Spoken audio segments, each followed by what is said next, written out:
Good morning students. നമ്മളിന്ന് പുതിയൊരു module നോക്കാനായിട്ട് പോവുകയാണ്.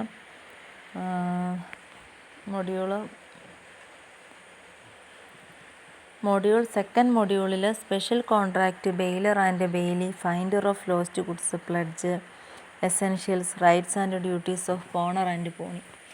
ഇതിൻ്റെ അകത്ത് നമ്മൾ ഇന്ന് പഠിക്കാൻ പോകുന്നത് എന്താണ് ബെയിൽമെൻ്റ് എന്ന് പറഞ്ഞാൽ എന്താണ്. ബെയിലറും ബെയിലിയൊക്കെ ആയിട്ട് നമ്മൾ പല സന്ദർഭങ്ങളിലും ആക്ട് ചെയ്യുമ്പോഴും നമുക്ക് ആരാ ബെയിലർ എന്നറിയത്തില്ല, ബെയിലി ആരാന്നറിയത്തില്ല. പക്ഷേ നമ്മുടെ നിത്യജീവിതത്തിൽ ഒരു കോൺട്രാക്റ്റുമായിട്ട് ബന്ധപ്പെട്ട്, ലോയുമായിട്ട് ബന്ധപ്പെട്ട് പറയുമ്പോഴത്തേക്കും നമ്മൾ ചില സാഹചര്യത്തിൽ ബെയിലർ ആകാറുണ്ട്, ചിലപ്പോഴൊക്കെ ബെയിലി ആകാറുണ്ട്. അപ്പോൾ ഈ ബെയിൽമെൻ്റ് എന്ന് പറഞ്ഞ ഈ ഒരു ടേം ഡിറൈവ് ചെയ്തിരിക്കുന്നത് ഫ്രഞ്ച് വേർഡായ ബല്ലിയർ എന്ന് പറഞ്ഞൊരു വേർഡിൽ നിന്നാണ്. അതിൻ്റെ മീനിങ് എന്ന് പറഞ്ഞാൽ ടു ഡെലിവർ എന്നാണ് അതിൻ്റെ മീനിങ്. ലീഗലി നമ്മൾ ബെയിൽമെൻ്റ് എന്ന് പറഞ്ഞാൽ change of possession of goods from one person to another for some specific purpose. നമ്മുടെ കയ്യിലിരിക്കുന്ന എന്തോ ഒരു സംഭവത്തിൻ്റെ പൊസഷൻ എന്ന് പറയുന്നത് നമ്മുടെ കയ്യിൽ നിന്നും വേറൊരാളിലേക്ക് ട്രാൻസ്ഫർ ചെയ്യുക, എന്തോ ഒരു പർപ്പസിന് വേണ്ടിയിട്ട്. ഇപ്പോൾ എനിക്ക് BRFൻ്റെ ടെക്സ്റ്റ് ബുക്ക് ഇല്ല, അപ്പം ഞാൻ കുറച്ച് നാളത്തേക്ക്, ഇപ്പോൾ ലോക്ക്ഡൗൺ ആയതുകൊണ്ട് കടയിൽ നിന്ന് പോയി മേടിക്കാനായിട്ട് പറ്റുന്നില്ലാത്തപ്പോൾ ഞാൻ ഇതിനെ അറിയാവുന്ന കുട്ടികളുടെ അടുത്തു നിന്ന് മേടിക്കുന്നു. നിങ്ങളെ പഠിപ്പിച്ച് കഴിയുമ്പോൾ ഞാനത് തിരിച്ചു കൊടുക്കുന്നു എന്ന് പറഞ്ഞ പോലെ ഏതെങ്കിലുമൊക്കെ പർപ്പസ് ഫുൾഫിൽ ചെയ്യാൻ വേണ്ടിയിട്ട് ഒരാളുടെ കയ്യിലിരിക്കുന്ന അതിൻ്റെ ആ ഗുഡ്സിൻ്റെ പൊസഷൻ എന്ന് പറയുന്നത് ഒരാളുടെ അടുത്ത് നിന്ന് മറ്റൊരാളുടെ അടുത്തേക്ക് ട്രാൻസ്ഫർ ചെയ്യുമ്പോൾ അതിനെ പറയുന്ന പേരാണ് നമ്മുടെ ഈ ബെയിൽമെൻ്റ് എന്ന് പറയുന്നത്. ദെൻ ഈ ലീഗൽ പ്രൊവിഷൻസ് ഓഫ് ഈ ബെയിൽമെൻ്റ് എന്ന് പറഞ്ഞ സംഭവം കോൺട്രാക്റ്റ് ആക്ടിൻ്റെ 148 to 181 of the Indian Contract Act 1872 ഈ ബെയിൽമെൻറ്റുമായിട്ട് ബന്ധപ്പെട്ട് വരുന്ന ലീഗൽ പ്രൊവിഷൻസൊക്കെ കൊടുക്കുന്നത്. അപ്പോൾ ഇത്രയും കാര്യങ്ങളൊക്കെ നമ്മൾ ഇൻട്രൊഡക്ഷനായിട്ട് നോക്കിയിട്ട് നമുക്ക് പഠിക്കേണ്ട സംഭവം ഇതാണ്. ഒരു ഡെഫിനിഷൻ പഠിക്കണം. അപ്പോൾ ഞാൻ തയ്യാറാക്കി വെച്ചിരിക്കുന്ന നോട്ടിലേക്ക് നോക്കുക. Section 148 of the contract act defines a bailment as a bailment is the delivery of goods by one person to another for some purpose upon a contract that they shall and the purpose is accomplished be returned or otherwise disposed of according to the person delivering them.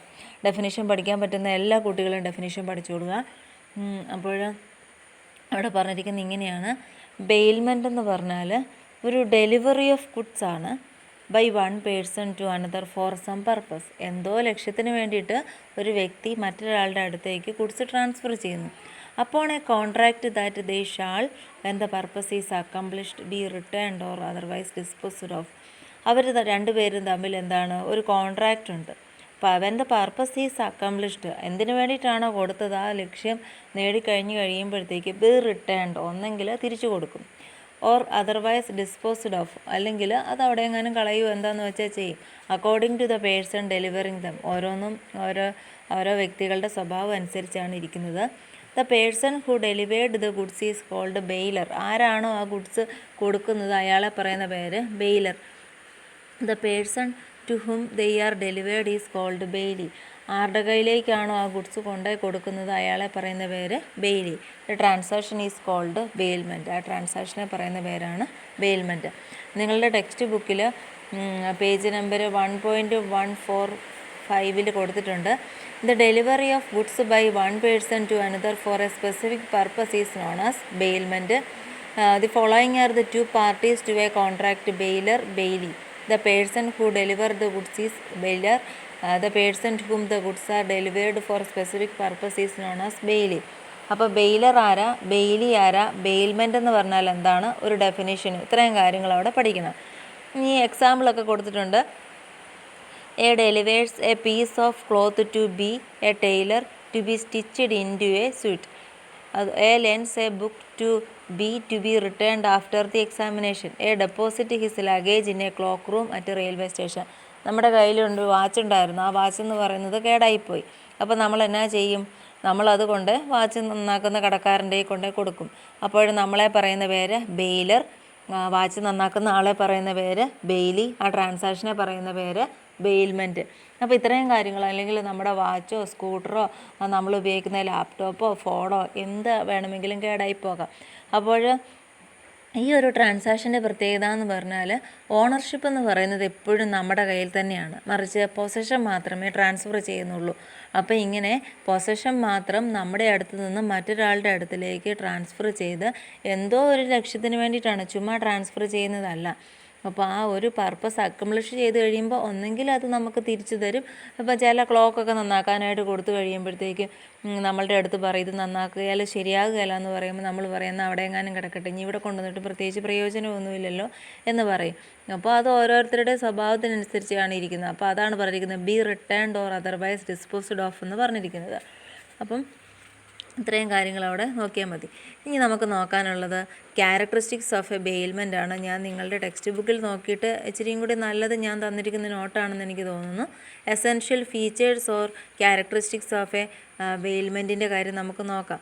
അപ്പോൾ ഇങ്ങനെ characteristics of bailment ഒക്കെ ചോദിച്ചിട്ടുണ്ടെങ്കിൽ ആദ്യമേ നിങ്ങൾ ബെയിൽമെൻറ്റിന് ഒരു meaning കൊടുക്കുക. Baler ആരാ, Bailey ആരാന്നൊക്കെ കൊടുത്തിട്ട് വേണം ക്യാരക്ടറിസ്റ്റിക്സ് ഓഫ് എ ബെയിൽമെൻറ്റ് എഴുതാനായിട്ട്. ഇപ്പോൾ ഈ ദിവസങ്ങളിലെല്ലാം നിങ്ങളുടെ പേപ്പർ വാല്യുവേഷനുമായിട്ട് ബന്ധപ്പെട്ട ഉള്ള പരിപാടികളാണ്. അപ്പോൾ 4th സെമ്മിൻ്റെ പേപ്പർ നോക്കുവാണ്. ശരിക്കും പറയുകയാണെങ്കിൽ ഈ ഒരു കൊറോണ സമയത്ത് നോക്കുന്ന പേപ്പറായിട്ട് പോലും ഭയങ്കരമായിട്ടും വിഷമം തോന്നുവാണ്. അതിൻ്റെ അകത്ത് ഒന്നും എഴുതിയിട്ടില്ല, വളരെ ബേസിക് ആയിട്ടുള്ള കുറച്ച് ക്വസ്റ്റ്യൻസ് മാത്രം ചോദിച്ചു. കൊറോണ സമയമായതുകൊണ്ട് ടീച്ചേഴ്സ് വലിയ അന്നേരമൊക്കെ കൊറോണ മാറും എന്നൊരു പ്രതീക്ഷ ഉള്ളതുകൊണ്ടായിരുന്നായിരിക്കും അത്രയും അങ്ങ് എഫേർട്ട് എടുക്കാത്തതുകൊണ്ടാണ് എന്തോ പേപ്പറിൽ ഒന്നുമില്ല. ഒരു 100 പേപ്പറിൽ ഇന്നലെ ഇപ്പോൾ 35 പേപ്പർ നോക്കിയിട്ട് അതിൻ്റെ അകത്തൊരു 10, 12, 15 പേര്, മാക്സിമം ഒരു 15 പേര് ജയിച്ച് കാണുമായിരിക്കും. അതും എന്നാ അതുപോലെ ലിബറലായിട്ട് നോക്കിയത് കൊണ്ട് മാത്രം അത്രയും പേരൊക്കെ ജയിച്ചു പോയി, ബാക്കി എല്ലാവരും ഫെയിലായിപ്പോയി. അപ്പോൾ നിങ്ങൾ ഈ പറയുന്ന കാര്യങ്ങൾ ഓരോ ദിവസവും കൃത്യമായിട്ട് പഠിക്കണം. കാരണം ഇപ്പോഴത്തെ ക്വസ്റ്റ്യൻ പേപ്പറിൻ്റെ അകത്ത് ചോയ്സ് ഇഷ്ടം പോലെയുണ്ട്. അപ്പോൾ നിങ്ങൾക്ക് ഇഷ്ടംപടി ചോയ്സ് കിട്ടും. അപ്പോൾ ഈ ബെയിൽമെൻ്റ് എന്ന് പറഞ്ഞ മൊഡ്യൂളൊക്കെ വളരെ എളുപ്പമായിട്ടുള്ളൊരു സംഭവമാണ്. അപ്പം നമുക്ക് തന്നെ അറിയാം എന്തൊക്കെയാണ് ഒരു ബെയിൽമെൻറ്റിൻ്റെ ക്യാരക്ടറിസ്റ്റിക്സ് എന്ന്. നമുക്കൊന്നും കൂടി നോക്കാം എന്താണ്. ഒന്നാമത്തേന്ന് പറഞ്ഞാൽ there must be delivery of goods. നമ്മൾ എന്നാ ചെയ്യണം, വാച്ച് കൊണ്ട് നമ്മുടെ കൈവശം ഇരിക്കുന്ന വാച്ച് കടക്കാരൻ്റെ കൊണ്ട് കൊടുക്കണം. Delivery of goods by one person to another for some specific purpose is the most important thing in a contract bailment. And in such a contract, possession alone is transferred and the ownership is retained by the bailer. ഇങ്ങനത്തെ ഈ ഒരു ട്രാൻസാക്ഷൻ്റെ പ്രത്യേകത എന്ന് പറഞ്ഞാൽ possession മാത്രമേ transfer ചെയ്യുന്നുള്ളൂ. Ownership എന്ന് പറയുന്നത് എപ്പോഴും ബെയിലറുടെ കയ്യിലാണ് ഇരിക്കുന്നത്. നമ്മൾ ബെയിലറാണെന്ന് എപ്പോഴും ഓർത്താച്ചാൽ മതി. നമ്മൾ ബെയിലറും അവർ Bailey.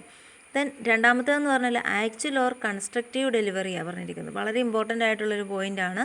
When the goods are actually physically handed over to the bailee it is actual delivery. When the goods are not physically transferred or when it is impossible to effect physical transfer, the goods may be transferred symbolically. അപ്പോൾ രണ്ടാമത്തെ point പറഞ്ഞിരിക്കുന്നത് ഈ delivery എന്ന് പറയുന്നത് 2 തരത്തിലുണ്ട്. ഒന്നെങ്കിൽ actual delivery. ഇപ്പോൾ നമുക്കൊരു ചുരിദാർ തയ്ക്കാനുണ്ടെന്ന് വിചാരിക്കുക, നമ്മൾ എന്നാ ചെയ്യും, ചുരിദാറിൻ്റെ മെറ്റീരിയൽ കൊണ്ട് ടൈലറിൻ്റെ അടുത്ത് കൊണ്ടേ കൊടുക്കും. അതേസമയം നമുക്ക് നമ്മുടെ വീട്ടിലിരിക്കുന്ന അല്ലെങ്കിൽ നമുക്ക് വാടകയ്ക്കൊരു വീടുണ്ട്, ആ വീടിൻ്റെ അകത്ത് എന്തെങ്കിലും മെഷീൻസോ അല്ലെങ്കിൽ ഇലക്ട്രിസിറ്റി കംപ്ലൈൻറ്റോ പൈപ്പ് കേടാവോ എന്തെങ്കിലുമൊക്കെ ചെയ്യുവാണെങ്കിൽ നമ്മൾ എന്നാ ചെയ്യും, നമ്മൾ നന്നാക്കേണ്ട അയാളുടെ അടുത്ത് കൊണ്ട് വീടിൻ്റെ താക്കോൽ കൊണ്ട് കൊടുത്തിട്ട് ഇതിൻ്റെ അകത്ത് ഇരിപ്പുണ്ട് ഇത് നന്നാക്കിക്കോ എന്ന് പറയും. അല്ലെങ്കിൽ വലിയ വലിയ കമ്പനികളൊക്കെ ആണെങ്കിൽ മെഷീൻസ് നന്നാക്കാനായിട്ട് കാണും. അപ്പോൾ ഇവിടുത്തെ പ്രത്യേകത എന്ന് പറഞ്ഞാൽ നമുക്ക് ഈ ഗുഡ്സ് ഫിസിക്കലായിട്ട് അയാളുടെ അടുത്തേക്ക് കൊണ്ടുപോകാനായിട്ട് പറ്റില്ല. ചില കേസിലൊക്കെ ഈ ബെയിലി എന്ന് പറയുന്ന ആൾ നമ്മുടെ അടുത്ത് വന്ന് അത് നോക്കി നന്നാക്കേണ്ടതായിട്ട് വരും. അപ്പോൾ അങ്ങനെയുള്ളതാണ് കൺസ്ട്രക്റ്റീവ് ഓർ സിംബോളിക്കൽ ഡെലിവറി എന്ന് പറയുന്നത്. അപ്പം എന്തെങ്കിലുമൊക്കെ മെഷീൻസൊക്കെ ആയിട്ട് ബന്ധപ്പെട്ടാണ് ഇവിടെ പ്രധാനമായിട്ട് സിംബോളിക് ഡെലിവറി എന്ന് പറയുന്നത്. ദെൻ മൂന്നാമത്തേതെന്ന് പറഞ്ഞാൽ delivery should be for some purpose upon a contract. കോൺട്രാക്റ്റിന്മേലെ ചില പർപ്പസൊക്കെ ഇതിൻ്റെ അകത്തുണ്ടെന്നാണ് പറഞ്ഞിരിക്കുന്നത്. ഈ സെൻറ്റൻസ് അതേപടി തന്നെ നിങ്ങൾ പഠിക്കണേ. Delivery should be for some purpose upon a contract. കോൺട്രാക്റ്റിന്മേൽ പുറത്ത് ചില ലക്ഷ്യത്തിനു വേണ്ടിയിട്ടാണ് ഈ ഡെലിവറി എന്ന് പറയുന്നത് നടത്തുന്നത്. Delivery of goods should be made for some purpose upon an agreement that when the purpose upon an agreement that when the purpose for which the goods are delivered is completed, goods should be returned to the bailer. അപ്പോൾ അവിടെ ഒരു sentence വീണ്ടും repeat ചെയ്ത് പോയിട്ടുണ്ട്. എന്നാലും നിങ്ങൾ അതിൻ്റെ meaning മനസ്സിലാക്കുക. ഇവിടെ നിങ്ങളുടെ ടെക്സ്റ്റ് ബുക്കിൽ 3ാമത്തെ പോയിൻ്റായിട്ട് കൊടുത്തിട്ടുണ്ട്. ആ എക്സ്പ്ലനേഷൻ എഴുതിയാലും മതി. അപ്പോൾ എന്തോ ഒരു ലക്ഷ്യത്തിന് വേണ്ടിയിട്ട്, ഇപ്പം വാച്ചാണെങ്കിൽ വാച്ച് നന്നാക്കാൻ വേണ്ടിയിട്ടാണ് ഗുഡ്സ് കൊടുക്കുന്നത്. ദെൻ നാലാമത്തേതെന്ന് പറഞ്ഞാൽ റിട്ടേൺ ഓഫ് ഗുഡ്സ് ആണ്. It is important that the same goods which form the subject matter of bailment should be returned by the bailee to the bailor after the purpose is fulfilled. അപ്പോൾ എന്നാ ചെയ്യണം? എന്തിനു വേണ്ടിയിട്ടാണോ നമ്മൾ goods കൊണ്ടേ കൊടുത്തത് അത് ചെയ്ത് കഴിയുമ്പോഴത്തേക്ക് ഈ ഗുഡ്സ് എന്ന് പറയുന്നത് നമ്മളുടെ അടുത്തേക്ക് തിരിച്ചു തരണം, റിട്ടേൺ ചെയ്യണം. ദെൻ അഞ്ചാമത്തെന്ന് പറഞ്ഞാൽ ownership is not transferred. Ownership എന്ന് പറഞ്ഞ സംഭവം എപ്പോഴും ബെയിലറുടെ കയ്യിലായിരിക്കും. In the bailment ownership is not transferred from the bailor to the bailee. Possession alone is transferred but ownership is retained by the bailor. അപ്പോൾ ഗുഡ്സിൻ്റെ ഓണർഷിപ്പ് എന്ന് പറയുന്നത് ഒരിക്കലും ട്രാൻസ്ഫർ ചെയ്യുന്നില്ല. അപ്പോൾ ക്യാരക്ടറിസ്റ്റിക്സ് ഓഫ് ബെയിൽമെൻറ്റുമായിട്ട് ബന്ധപ്പെട്ട 5 പോയിൻ്റാണ് നമുക്ക് നോക്കാനുള്ളത്. അതിൻ്റെ അകത്ത് കീ വേർഡായിട്ട് ഐഡൻറ്റിഫൈ ചെയ്യേണ്ട സംഭവം ഇതൊക്കെയാണ്: delivery, actual or constructive, for some purpose upon a contract, return, ownership is not transferred. ഇത്രയും കാര്യങ്ങളാണ് അവിടെ നോക്കാനുള്ളത്. ഇനി ഞാൻ നിങ്ങൾക്ക് ഡ്യൂട്ടീസ് ഓഫ് ബെയിലിയും റൈറ്റ്സ് ഓഫ് ബെയിലിയും ഈ 2 കാര്യങ്ങളും കൂടി പഠിപ്പിച്ചിട്ട് നിർത്തിയേക്കാം. ആദ്യമായിട്ട് നോക്കാനുള്ളത് ഡ്യൂട്ടീസ് ഓഫ് ബെയിലിയാണ്. ബെയിലിയെ സംബന്ധിച്ചിടത്തോളം എന്തെല്ലാം ഡ്യൂട്ടീസാണുള്ളത്? അപ്പോൾ നമ്മൾ പെട്ടെന്ന് മനസ്സിലേക്ക് വരണം, ബെയിലി എന്ന് പറഞ്ഞാൽ ആരാണ്? ബെയിലി എന്ന് പറഞ്ഞാൽ ആരാണ്? അയാളുടെ ഡ്യൂട്ടീസ് എന്തൊക്കെയാണ് എന്നതിനെക്കുറിച്ച് നമുക്കൊരു ബോധ്യത്തോടെ വരണം. ഇപ്പം നമ്മൾ വാച്ച് നന്നാക്കാൻ വേണ്ടിയിട്ട് ഒരു വാച്ച് കടക്കാരൻ നന്നാക്കുന്ന ആളുടെ അടുത്ത് കൊടുത്തെന്ന് വിചാരിക്കുക. അപ്പോൾ അതുമായിട്ട് ബന്ധപ്പെട്ട എന്തെല്ലാം ഡ്യൂട്ടീസാണ് ഉള്ളത്? അപ്പം വാച്ച് നന്നാക്കുന്ന കടക്കാരന് എന്തെല്ലാം ഡ്യൂട്ടീസാണുള്ളത്? ഒന്നാമത്തേതെന്ന് പറഞ്ഞാൽ to take reasonable care of the goods bailed. നമ്മൾ കൊണ്ടു കൊടുക്കുന്ന ആ ഒരു ഗുഡ്സിൻ്റെ പുറത്ത് അത്യാവശ്യം ശ്രദ്ധയും കാര്യങ്ങളൊക്കെ കൊടുക്കണം. എവിടെയെങ്കിലും കൊണ്ടിട്ടാൽ പോരാ, അയാൾ അത് സൂക്ഷ്മമായിട്ട് സൂക്ഷിക്കണം. The bailey is bound to take as much care of the goods bailed to him as a man of ordinary prudence would under similar circumstances. Take of his own goods of the same bulk, quality and value of the goods bailed. അപ്പോൾ ഒന്നാമത്തെ പറഞ്ഞിരിക്കുകയാണ്, ആ Bailey എന്ന് പറഞ്ഞ ആൾ അയാളുടെ സ്വന്തം goods എങ്ങനെയാണോ സൂക്ഷിക്കുന്നത് അതുപോലെ തന്നെ നമ്മൾ കൊടുക്കുന്ന ഗുഡ്സും സൂക്ഷിക്കണം. രണ്ടാമത്തേന്ന് പറഞ്ഞാൽ not to mix the goods bailed with his own goods. നമ്മുടെ ഗുഡ്സും അയാളുടെ ഗുഡ്സും തമ്മിൽ മിക്സ് ചെയ്യാനായിട്ട് പാടില്ല. The next duty of the bailey is to keep the goods of the bailier separate from his own, and he should not mix the goods bailed with his own goods. Then മൂന്നാമത്തേന്ന് പറഞ്ഞാൽ not to make any unauthorised use. നമ്മൾ watch നന്നാക്കാനായിട്ട് കൊണ്ടേ കൊടുത്തു, അപ്പോൾ എവിടെയെങ്കിലും കല്യാണം ഉണ്ടെന്നാൽ ആ വാച്ചും കെട്ടിക്കൊണ്ട് പോയേക്കാമെന്ന് കരുതി അങ്ങനെയൊന്നും ചെയ്യാനായിട്ട് പാടില്ല. അപ്പോൾ the bailee is under a duty not to use the goods any unauthorised way. He must use the goods strictly for the purpose for which they have been bailed to him. അപ്പോൾ നന്നാക്കാനാണ് കൊടുത്തിരിക്കുന്നതെങ്കിൽ നന്നാക്കിയത് കൊടുക്കുക, strap മാറാനാണെങ്കിൽ strap മാറി കൊടുക്കുക. എന്തിനു വേണ്ടിയിട്ടാണോ കൊടുത്തിരിക്കുന്നത് അത് ചെയ്യുക, അല്ലാതെ വേറെ ഒന്നിനും ഉപയോഗിക്കാനായിട്ട് പാടില്ല. Not to set up adverse title, അതായത് ഈ വാച്ച് അയാളുടെ കയ്യിൽ കൊണ്ടു കൊടുത്തിട്ട് ഇത് തൻ്റെ വാച്ചാണ് അല്ലെങ്കിൽ ഇത് എൻ്റെ സ്വന്തം വാച്ചാണെന്നൊന്നും പറയാനായിട്ട് പാടില്ല. The bailey is prevented from denying the bailier's title or setting up his own title against the bailier, or he is not entitled to set up the defense that the goods belonging to a third person. നാലാമത്തെ point പ്രധാനപ്പെട്ടതാണ്. ഒന്നാമത്തെ condition പറഞ്ഞിരിക്കുന്ന ഇതാണ്, ഈ baler എന്ന് പറഞ്ഞ ആളുടെ goods ആണ് ഇത് എന്ന് അയാൾ സമ്മതിക്കണം. ബെയിലി എന്ന് പറഞ്ഞ ആൾ ഇതൊരിക്കലും തൻ്റെ സ്വന്തം ഗുഡ്സ് ആണെന്ന് പറയാനായിട്ട് പാടില്ല, അല്ലെങ്കിൽ ഇത് ബെയിലറുടെയും ബെയിലിയുടെയും അല്ല വേറെ മൂന്നാമതൊരു വ്യക്തിയുടെ ഗുഡ്സാണ് ഈ കൊണ്ടുവന്ന് വെച്ചിരിക്കുന്നതെന്ന് പറയാനായിട്ടും പാടില്ല. ദെൻ അഞ്ചാമത്തേന്ന് പറഞ്ഞാൽ ടു റിട്ടേൺ ദ ഗുഡ്സ്. അപ്പോൾ എന്തിനു വേണ്ടിയിട്ടാണോ കൊടുത്തത് ആ പർപ്പസ് കഴിഞ്ഞ് കഴിയുമ്പോൾ അല്ലെങ്കിൽ ഒരു സമയം കഴിഞ്ഞ് കഴിയുമ്പോഴത്തേക്ക് അത് തിരിച്ചു കൊടുക്കണം. The bailee must return the goods as soon as the time for which they were bailed has expired or the purpose for which there were bailed has been accomplished. Then ആറാമത്തേന്ന് പറഞ്ഞാൽ retain additions or profit. In the absence of any contract to the contrary, the bailey is bound to deliver to the bailier or according to his directions any increase of profit which may have acquired from the goods bailed. അപ്പോൾ ആറാമത്തെ point പറഞ്ഞിരിക്കുന്ന ഇതാണ്, retain additions or profit. എന്തെങ്കിലുമൊക്കെ value കൂടിയിട്ടുണ്ട്. ഇപ്പം നമ്മൾ ഒരു example പറയുവാണെങ്കിൽ നിങ്ങൾ ആരെങ്കിലുമൊക്കെ വീട്ടുകാരെല്ലാവരും കൂടെ കൂടി കുറച്ച് നാളത്തേക്ക് അങ്ങോട്ടേലും ഒന്ന് മാറി നിൽക്കേണ്ടതായിട്ട് വന്നു എന്ന് വിചാരിക്കുക. അല്ലെങ്കിൽ നിങ്ങളെല്ലാവരും കൂടി ഒരു ടൂറ് പോവുക എന്തെങ്കിലുമൊക്കെ ചെയ്തു. അപ്പോഴത്തേക്ക് നമ്മുടെ വീട്ടിലൊരു പശു ഉണ്ടായിരുന്നു. ആ പശുവിനെ നോക്കാനായിട്ട് അയൽവക്കംകാരെ ഏൽപ്പിച്ചു. അപ്പോഴതൊരു കുഞ്ഞുണ്ടാകാറായ ഒരു പശുവായിരുന്നു. അപ്പം നമ്മൾ ഒരാഴ്ച കഴിഞ്ഞപ്പോഴത്തേക്ക് ആ പശുവിനൊരു കുഞ്ഞുണ്ടായി.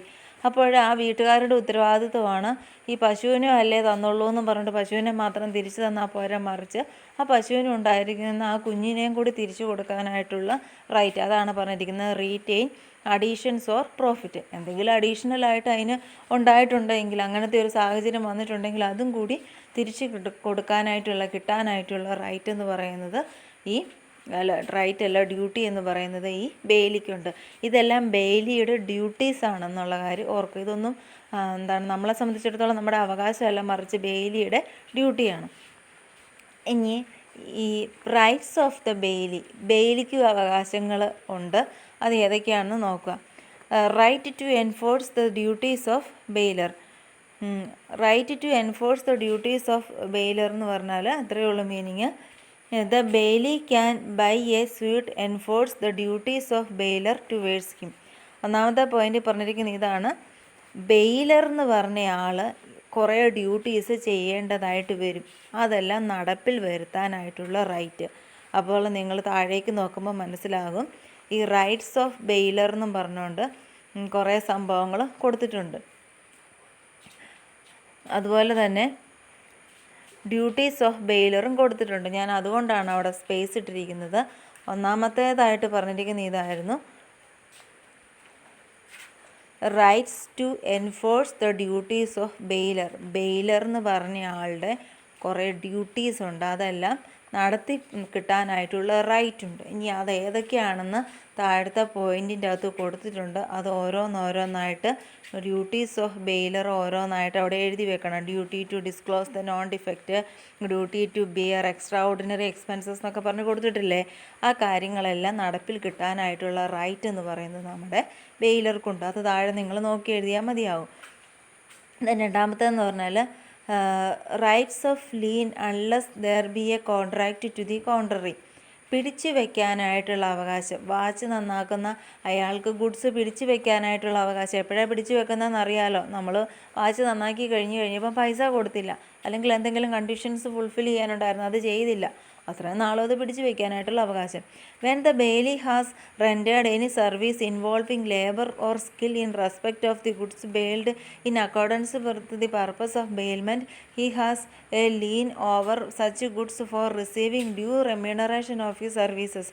His right of lien entitles him to retain goods with him until he receives due remuneration. അപ്പോൾ വാച്ച് നന്നാക്കിയെങ്കിൽ അതിൻ്റെ പൈസ കിട്ടുന്നത് വരെ, അതായത് നമ്മൾ ബെയിലർ എന്ന് പറഞ്ഞ ആളത് കൊടുക്കുന്നത് വരെ ആ ഗുഡ്സ് പിടിച്ച് വെക്കാനായിട്ടുള്ള അവകാശമുണ്ട്.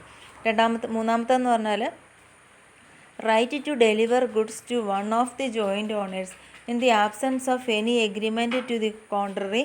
When several joint owners of goods bail them to bailey, he may deliver them back to one joint owner and need not seek the consent of all joint owners. അപ്പോൾ പറഞ്ഞിരിക്കുന്നത് ഇങ്ങനെയാണ്.